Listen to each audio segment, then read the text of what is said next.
I'm leaving the California state capitol, walking to my car. On the way, I will tell you about this lawsuit that's been filed against Assembly Speaker Robert Rivas, his brother, and the California Assembly. And before I get into it, if you have no idea who I'm talking about, Robert Rivas is the Democratic leader of the California Assembly, the lower chamber of the state legislature, which determines how taxpayer dollars are used and which pieces of legislation end up becoming California state law. Robert Rivas has been the speaker for about a couple of years. His brother, Rick Rivas, is a well-known political consultant here in Sacramento.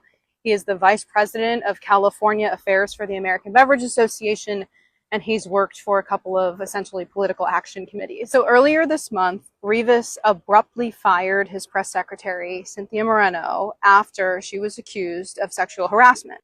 In a very rare move, the California Assembly Rules Committee, which basically acts as an HR arm, they released the records and the allegations of the sexual harassment. It was heavily redacted. Backstory here, I'm saying that this is extremely rare because while the legislature has this agreement with the Capitol Correspondents Association here that they have to release these records ever since the Me Too movement, they haven't released one since 2020. Moreno said that this was an attempt to slander her name, and then she ended up filing a lawsuit this week. But the lawsuit wasn't just about that. It was also about political corruption and retaliation involving the Rivas brothers. California law requires official state business and campaign activity to be separate. Moreno's lawsuit basically claims that the Rivas brothers constantly crossed those boundaries and they used their separate positions to politically and financially benefit. Rivas's campaign is really denying a lot of this, saying it's meritless, it's defamatory, and that they're ready to fight this in court. They don't think it's bribery. They think it's ridiculous that it's being called political corruption. One example that was provided was this proposed ballot measure known as ACA 3. It would have created this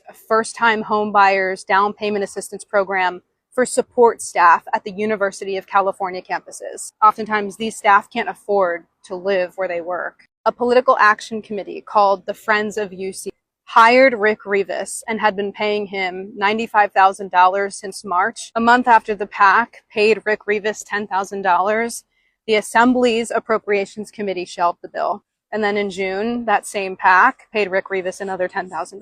That's just one example. I have the full lawsuit in the link in my bio. The speaker signaled to Democratic lawmakers today that he's ready to aggressively fight this. Meanwhile, the Assembly's chief administrative officer, who does technically work for Rivas, said that this was all a total fabrication. And she said they'll prove it in court. But it may be a while before that happens. The first court date is set for October 30th of 2026.